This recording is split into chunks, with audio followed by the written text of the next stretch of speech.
Bonjour à tous et bienvenue sur notre podcast Le Galta, dédié à l'immobilier de Suisse romande et plus particulièrement au canton de Vaud. Je suis à nouveau avec mon acolyte de toujours, Vincent. Bonjour Anna. Salut. Pour vous parler d'un sujet ô combien explosif. Quels sont les différents types d'agences ou de courtiers ? Ok. Du coup, il y en a combien de différents ? Bon, moi je les classe dans 4 grandes catégories. D'accord. Ce seraient les grosses agences, les grandes enseignes. Du genre ? Ah, tu veux que j'en cite ? Oui, on est entre nous. Ouais, non, je vais pas faire de la publicité, mais bon, on les connaît, quoi. On les connaît, mais on peut le dire. Allez, prenons Bernard Nico. D'accord. Il y a, on va dire, Nef, Domicile. Tu les pas comptes Oui. parmi les grands réseaux, quoi. Oui, absolument, oui. D'accord. Maintenant, on peut déjà faire un aparté par rapport à ça et voir qu'en fait, ce sont des grandes enseignes, mais locales. Il y a vraiment très peu de grands groupes immobiliers de taille mondiale, ou voire de taille européenne, qui sont parvenus à s'implanter de façon efficace en Suisse romande. Parce que la Suisse romande est un marché très local, très spécifique, très difficile en vérité, qui fait que les grandes enseignes internationales ne s'y risquent pas. D'accord. Et Bon, puis, c'est intéressant. oui, tout à fait. Puis, je dirais qu'il y a une deuxième catégorie d'agences immobilières qui sont les entreprises à taille humaine, donc flexibles mais structurées. Tu genre quoi 4 à 10 personnes, Voilà. en gros. Oui, c'est une très bonne proportion. De petites agences dynamiques mais locales, qui connaissent hyper bien leur secteur, qui sont vraiment très très proches des gens. Donc, c'est vraiment des agences de proximité et qui sont de taille moyenne. Mais qui n'appartiennent pas à un groupe. Non, exact. Et il y en a beaucoup en Suisse romande. C'est la majorité des agences, en fait. Ensuite, il y a les courtiers indépendants. Ok. Les courtiers indépendants, ils sont très souvent issus de grandes enseignes et qui les ont quittés pour se mettre à leur compte. D'accord. Ça, c'est un autre facteur, c'est que les grandes enseignes n'ont pas souvent facile à garder leur personnel en interne. Et c'est assez fréquent que ces agences soient un peu des écoles malgré elles pour former des courtiers qui deviennent indépendants. D'accord. Et puis, il y a une quatrième catégorie qui vient... T'as préféré ? Bon, oui et non. Je vais dire, j'ai assisté à plusieurs conférences organisées par des professionnels de l'immobilier concernant ce nouveau modèle économique, qui sont donc les agences à zéro commission ou les agences au forfait. Et en fait, c'est un autre modèle économique. Ils utilisent, ça ressemble au courtage, mais il y a quand même de très fortes différences qui font que, finalement, c'est un autre modèle. C'est de la chicorée. Oui, c'est comment dire, ça, ou du Canada Dry. Ça ressemble à l'alcool, ça a la couleur de l'alcool, mais ce n'est pas d'alcool. D'accord. Voilà, ça ressemble au courtage, mais ça ne contient pas tous les ingrédients du vrai courtage immobilier. D'accord. On va y revenir. On va reprendre, je pense, chacun de ces types et puis on va en parler un peu plus. Oui, tout à fait. Alors, pour reprendre les grandes agences qui sont bien implantées, ce sont des agences qui sont totalement capables de faire du très bon travail au niveau courtage immobilier, donc vraiment la vente de villas et d'appartements en PPE. Maintenant, ce sont aussi des agences qui couvrent toutes les facettes de l'immobilier et qui obtiennent des revenus de toutes les facettes de l'immobilier. Par exemple, la plupart de ces grosses enseignes font de la gestion de PPE et obtiennent des revenus de la gestion de PPE. Ils font également de la gestion de patrimoine immobilier ou de la gestion d'immeubles de rendement. Donc, par exemple, pour les caisses de pension, ils gèrent 500 immeubles pour lesquels ils s'occupent de l'entretien de l'immeuble, de récolter les loyers, de faire en sorte de choisir des locataires lorsqu'il y a des appartements qui sont libres et ce genre de choses. Ça leur assure un flux constant, régulier, chaque mois, d'argent frais qui rentre dans les caisses, quoi qu'il arrive. Oui, parce que vu leur taille, généralement, ils doivent quand même avoir des frais assez importants. Enfin, j'imagine. Mais c'est ça un gros défaut de ce genre d'agence, c'est qu'ils ont des frais fixes qui sont énormes, ils ont besoin de revenus très stables, très réguliers, et donc, en ce qui concerne le courtage immobilier, qui est quelque chose qui demande énormément de flexibilité, énormément de pouvoir changer très rapidement, de pouvoir adapter sa stratégie, de pouvoir calculer des valeurs de marché, mais du jour, les grosses agences, de mon expérience et de ce que je peux voir, sont moins performantes que les petites structures beaucoup plus flexibles et beaucoup plus dynamiques. Et plus local peut-être aussi, puisque même s'il y a des bureaux un peu partout, ça reste quand même des grosses chaînes. On le sait, les grosses machines, que ce soit les grosses entreprises ou quoi, les décisions doivent passer par différents canaux, etc. Que ce soit dans l'immobilier ou dans autre chose, c'est pas propre à l'immobilier. C'est juste. Et ça rend les choses plus lourdes, plus lentes, moins personnelles et donc moins efficaces. D'accord. Donc du coup, on attaque, tu m'avais parlé des agences, tu m'avais dit entreprise à taille humaine.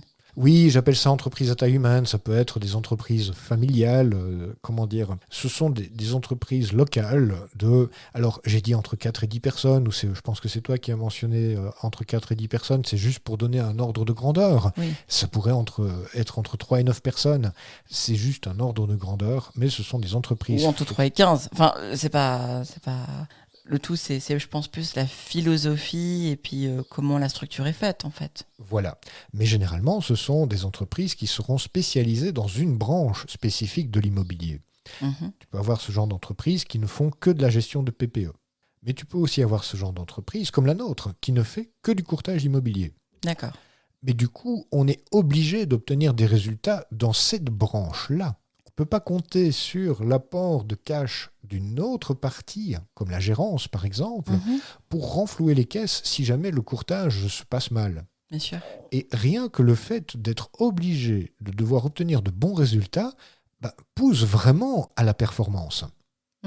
Donc, selon moi, les petites structures sont vraiment totalement adaptées au fait de défendre les intérêts du propriétaire et de vraiment aller chercher la performance. D'accord, mais du coup, ça serait la même chose avec les courtiers indépendants, dans un sens. Oui, juste. Sauf que quand tu es vraiment seul, tu es seul. Oui, maintenant, tu peux être aussi, du coup, vachement motivé, parce que tu as intérêt à vendre, quoi. C'est vrai, mais écoute, je ne sais pas si tu te souviens, mais il fut une époque où j'étais courtier indépendant. Ah bon ? Oui. Tu travaillais autre part comme employé. Maintenant, je ne sais pas si tu te souviens, mais il y a des moments où j'arrivais pas à tout faire et la qualité du service s'en ressentait. Bien sûr. Et à partir du moment où on s'est associé, qu'on a formé donc avec les 4 associés IMO 4G, à partir de ce moment-là, on a pu commencer à se répartir des tâches, se transmettre des dossiers, se transmettre des visites, et être beaucoup plus efficace parce que il y a plusieurs points de vue, il y a plusieurs manières de travailler, il y a plusieurs générations qui font partie de l'entreprise et qui permettent justement d'avoir une harmonisation tout en étant hyper flexible et hyper dynamique. D'accord. Mais si quelqu'un tombe sur un courtier indépendant et que le courant passe bien et qu'il a passé tous les tests des épisodes précédents, alors il n'y a pas de souci, quoi. Aucun, mais vraiment aucun. Je dirais même qu'il vaut mieux travailler avec un courtier indépendant compétent dans son métier, son domaine, cette branche-là, plutôt que de faire appel à une grande boîte à l'intérieur de laquelle les gens sont des numéros. D'accord. Voilà. Et donc, on a le dernier point. Oui, alors... c'est presque même pas comparable, puisque, comme tu l'as dit dans l'épisode d'avant, l'avant-dernier, je sais plus, il y a ce facteur où, comme la rémunération est totalement différente, le point de vue est différent, on est plus face à des commerciaux qui veulent rentrer des mandats. Du coup, c'est même dur de le comparer, en fait. C'est vrai que c'est dur de le comparer. Un autre modèle. Tout à fait. Mais c'est justement ça qui rend la chose un petit peu frustrante et qui, donne une mauvaise couleur à ce genre d'entreprise à l'intérieur du milieu des professionnels de l'immobilier. Parce que ce sont des entreprises qui se présentent comme faisant la même chose pour 3 fois moins cher, alors que dans les faits, ils ne font pas du tout la même chose. Ils font plus ou moins 5 fois moins de prestations. Oui, mais c'est comme acheter un iPhone, enfin un faux iPhone, il va te coûter 3 fois moins cher, mais il ne fera pas les mêmes choses qu'un vrai iPhone. Tout à fait. Mais le pas cher est souvent beaucoup trop cher. Reprenons l'exemple. Il y a quelques mois d'ici, j'ai voulu aller m'acheter un VTT à 250 francs. Qu'est-ce que tu m'as dit ? Je t'ai dit qu'on n'a pas les moyens d'acheter des choses pas chères. Exact. Et tu avais tout à fait raison. J'ai acheté un VTT de qualité qui m'a coûté beaucoup plus cher que 250 francs, mais avec lequel je vais pouvoir rouler pendant des années. Tandis que le truc à 250 balles, papa en a acheté un. Combien de fois est-ce qu'il a roulé avec ? 3 fois. Exact. Voilà. Donc au final, bah oui, le pas cher, il est vraiment, vraiment très cher. Mhm. Et on peut faire le parallèle avec un tas de choses.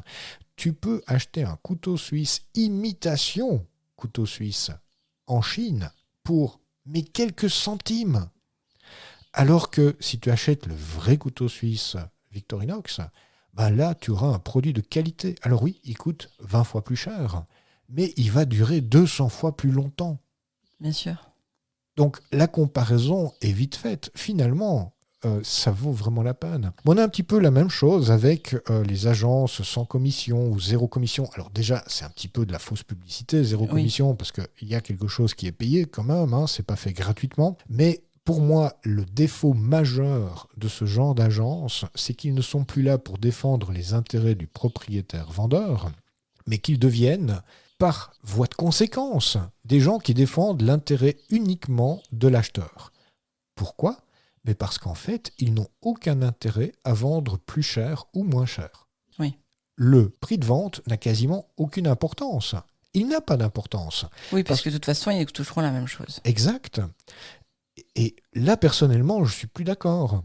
Parce que je trouve que notre métier et l'essence même de notre métier, c'est de défendre les intérêts des propriétaires. Bah, toute cette phase de négociation et le challenge, et si tu as 2 ou 3 acquéreurs en même temps. Alors, l'idée, c'est pas de vendre la maison le double du prix de ce qu'elle veut. On n'est pas là pour. Mais par contre, oui, on le sait, plus quelque chose est rare. Si d'un coup, il y a 10 personnes qui veulent une maison, elle sera plus chère que s'il y en a juste une. C'est mathématique dans n'importe quel Tout à fait. domaine. On a vécu l'exemple, souviens-toi, à Coton. Petite maison individuelle qui nécessitait beaucoup de rénovation. Mhm. On l'estime à 850, on la met à 875 sur le marché et il y a énormément de gens qui s'y intéressent. Les premiers visiteurs, les tout premiers visiteurs me font une offre au prix affiché. Si j'avais été payé au forfait, j'aurais dit merci, vous avez gagné, j'annule toutes les autres visites, je donne votre offre au propriétaire et on va chez le notaire. Mais j'étais rémunéré à la commission. J'ai passé une semaine à faire des visites et on a vendu 25 000 francs plus cher que le prix affiché. Ces 25 000 francs de plus, c'était le montant de notre commission et ça justifiait complètement tout notre travail. Si j'avais été rémunéré au forfait, j'aurais laissé tomber dès la première visite, j'aurais donné l'offre et l'affaire était terminée.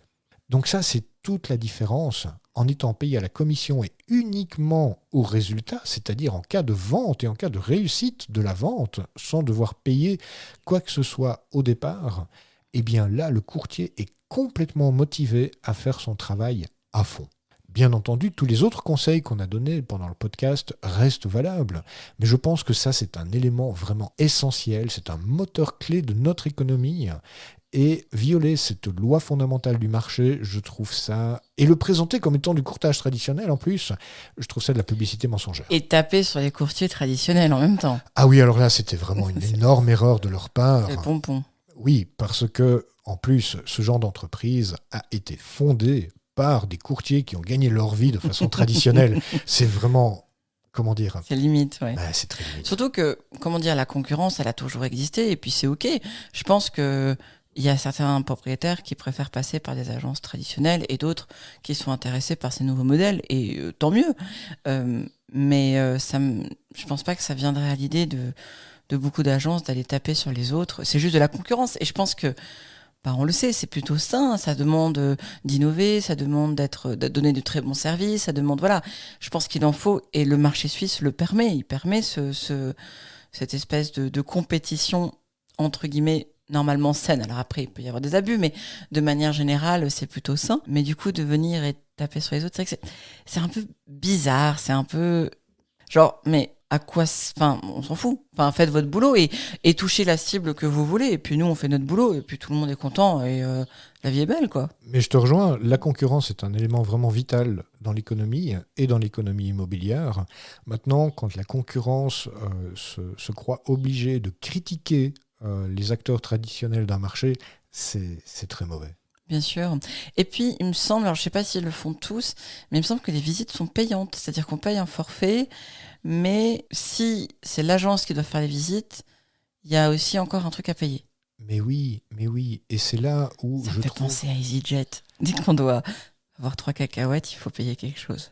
Oui, mais en fait, EasyJet, ils te conduisent quand même là où Ah oui, là où tu dois aller. ah oui, je crois que c'était toujours 35 francs, Genève-Lisbonne, un truc comme ça. C'est imbattable. Tout à Et fait. tu sais à quoi t'attendre quand tu prends EasyJet. C'est vrai que eux, ils sont clairs. Au moins, ils fournissent le service. Et ils Parce tapent que, pas sur Air France ou Swiss Airlines ou je ne sais quoi. tout à fait. Mais là, les agences au forfait, non seulement ils critiquent les acteurs traditionnels tels que nous, mais en plus, ils encaissent de l'argent sans garantie de résultat. Et donc, c'est comme si tu prenais un billet chez EasyJet, et si on a envie, on vous y conduit, mais si on n'a pas envie, on vous y conduit pas, et vous n'avez rien à dire. En fait, on a engagé un pilote, mais on ne sait pas s'il conduit. Du coup, vous rentrez dans l'avion et on verra bien. C'est ça, Et s'il faut, vous allez atterrir à Lyon plutôt que d'atterrir à Barcelone. voilà. Ok. Mais vous allez atterrir. Ou vous ne décollerez pas. Bon, voilà, on ne va pas jouer leur propre jeu. Non, mais c'est intéressant quand même d'échanger par rapport à ça et de mettre un petit peu... Parce que bon, ils martèlent aussi d'un point de vue marketing, sur les réseaux, partout, comme quoi c'est zéro commission, comme quoi c'est extraordinaire. Alors je dis pas, peut-être que ça convient à certaines personnes et un peu comme le fait de vendre par soi-même, on ne juge pas si les propriétaires veulent le faire. Comme je disais, c'est de la concurrence, il n'y a pas de problème. Écoute, je vais te donner un exemple vraiment concret qui n'a rien à voir avec l'immobilier. Il y a quelques années d'ici, il y a une chaîne de distribution qui s'est ouverte, donc les Aldi, Oui, et qui ont commencé à faire concurrence à la Coop et à la Migros. Je suis une fois allé faire mes courses chez Aldi et j'ai acheté une petite bouteille de jus de citron que j'achetais à la Coop précédemment. Et je vois cette bouteille de jus de citron 1 franc moins cher qu'à la Coop. Je me dis, chouette, bonne affaire. Puis je rentre chez moi et j'avais toujours la bouteille de la Coop et puis j'avais la bouteille que j'avais achetée chez Aldi. Exactement les mêmes bouteilles. Je regarde la contenance. Dans la bouteille que j'ai achetée à la Coop, c'est 100% jus de citron.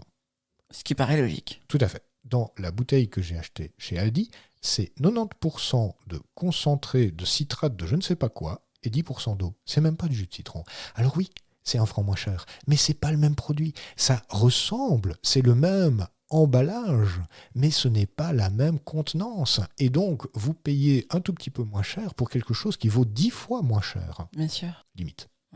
On va s'arrêter là. Tout à fait. Bien. Du coup, ben, on a couvert un petit peu. Alors, il y a sans arrêt des nouveaux modèles qui sortent, des startups qui se lancent. On va pas faire la liste. Je pense qu'elles tombent toutes plus ou moins dans cette catégorie au forfait ou alors à l'abonnement. On a vu ça aussi. On paye 600 balles par mois. Alors, ce qui en soi est un peu étrange parce que si on paye un abonnement, ben, ce qui intéresse la personne, c'est pas de vendre le bien, mais c'est que vous payez l'abonnement. Enfin, voilà, il existe plein de modèles. Renseignez-vous. Vous pouvez aussi nous poser des questions, il n'y a pas de problème. On a différents articles sur le blog, vous pouvez laisser des commentaires ou nous envoyer un email si vous avez des questions précises sur l'immobilier. On se fera un plaisir. Il faut que je mette en place une adresse du courrier des lecteurs. Mais pour commencer, vous pouvez simplement nous écrire à contact@imo4g.ch, le 4 en chiffres. Et si vous avez des points particuliers... des questions qu'on n'a pas abordées, enfin n'importe quoi, avec plaisir. Ça marche. Et puis, ben, à la semaine prochaine. À la semaine prochaine.